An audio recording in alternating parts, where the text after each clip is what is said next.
Hey guys, today's video we're going to be checking out the DC Comics multiverse. This is the Justice League Motherbox Build-A-Figure set as we have a look at exclusive Batman.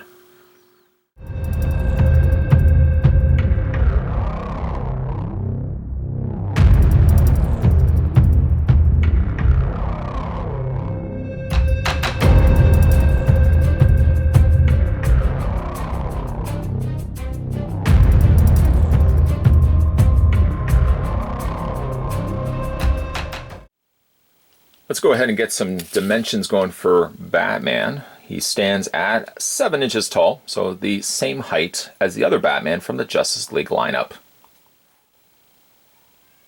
Now, this particular Batman I found at Walmart, and it actually only consisted of 2 figures. One was Batman, and then one was a more armored up Cyborg. But the notable thing about these were the fact that they came with Motherbox collect and connect pieces. I can't tell you whether these are exclusive to Walmart or an exclusive at least to stores as not regular retail releases, but it was interesting that these 2 figures are their own separate thing coming with their very own versions of collect and connect pieces. In this case, we've got the mother boxes. You get a total of 3 different mother boxes, and yes, they are only halved. When we have a look at Cyborg, we'll be eventually able to merge the 2, obviously of the same boxes, and we'll get our 3 mother box pieces as a result of it. So the 3 ones that we get in order, at least from the packaging end of it, is we have the Atlantean mother box, which I guess these play some significant role in the movie where there's various mother boxes across Earth. And there you can see how it kind of would sandwich itself together. This kind of looks like it's almost flesh, with some silver accents, like silver metal on the corners. Kind of digging the look of this one. Next, we have the human mother box, which kind of looks more like something like a metal box. Has some nice metal, like gunmetal color. And they've like kind of dry brushed some silver in there as well. There's the interior of it. Once again, we'll go to the other halves that came with Cyborg. We'll be looking at him in the next video. And then we have the Themysciran version of the mother box. Now they actually say it's the Themysciran and not the Themyscira box.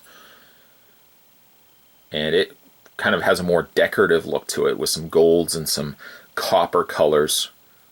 Looks really good, again, when we eventually get these all put together. Okay, so there's your three pieces, and let's have a look at Batman here. One thing you probably will notice right off the bat is his poor cape. Look at the state of this cape. Because it is, well, it's not 100% fabric. They've kind of, on the one side, they've given it, well, it's exactly the same cape as the tactical suit Batman that we looked at from the Justice League lineup.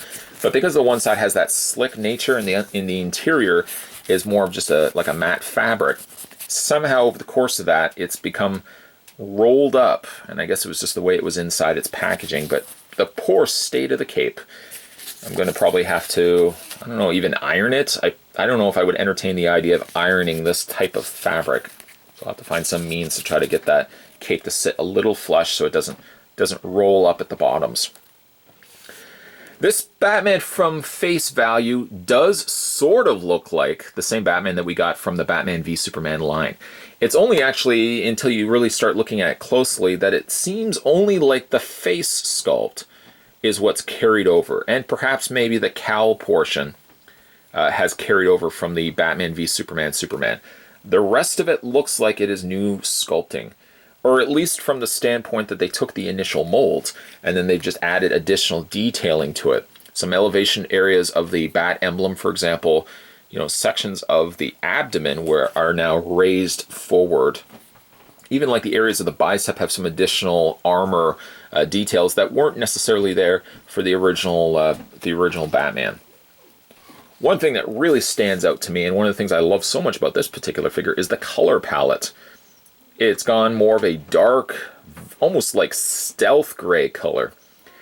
It's not there yet. It's not 100% there because the packaging actually makes it look a little bit more like a charcoal gray, which is more accurate to how he looks like in the movie. This looks like it's a slight shade darker than it needs to be, but at least it has not quite that horrible silver color that was there in the Batman v Superman Batman. So I think it's definitely a step up in that regards. Giving you guys just a comparison, I'm going to put the Justice League Batman exclusive here, and we'll bring out the one that came in with the Justice League line, and that was like this technical, tactical suit Batman. Now, I would almost entertain the idea that if this was going to be, well, when you look at the Cyborg, you'll see why he's the exclusive. He's a little bit more armored up. But I think of the two figures, I think this one almost should have been a better fit for the exclusives and give this guy as a regular release. The only reason why I say that, and I don't know 100% how much of this Batman makes his appearance in the movie, but it just seems like if you're going to give us a Justice League lineup, I would almost go with a more traditional looking Batman for the regular lineup, and then make this guy the exclusive, as to the more reason to seek him out. But I guess Mattel's logic is, if you're going to be seeking out exclusives, most people probably would be seeking out a more traditional Batman than maybe a technical, tactical suit Batman. Sneaky Mattel. But you can see the difference between the two figures. It's basically a lot of the same carryovers, a lot more brand new sculpts here for, of course, the tactical suit Batman versus the regular suit. But I think of the two, I really honestly like this one a little bit more. It just looks a little bit more like Batman to me. The coloring choice is quite good. I'll just move this guy out of the way here. The color palette is actually quite good on this guy. Some nice golds here incorporated into the gauntlet areas.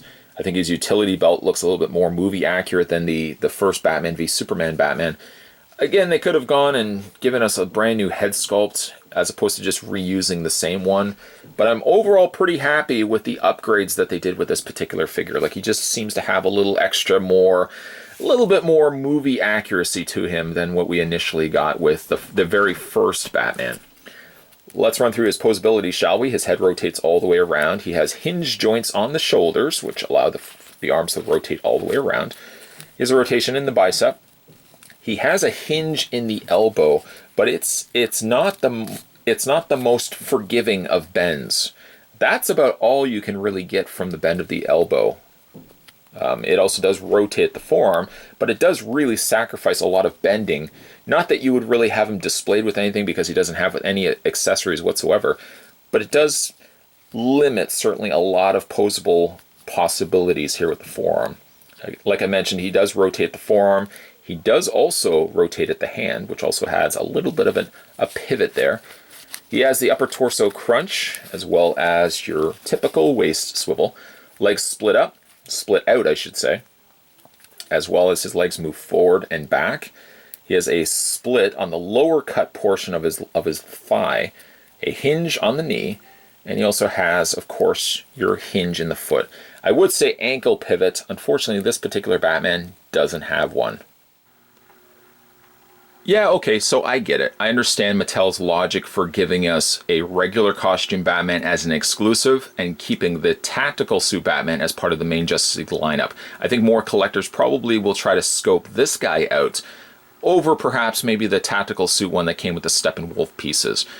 By throwing in mother box components, it at least warrants picking up this guy as opposed to just outright wanting to get this Batman for simply the swapping out of the color palettes that they used for this particular figure.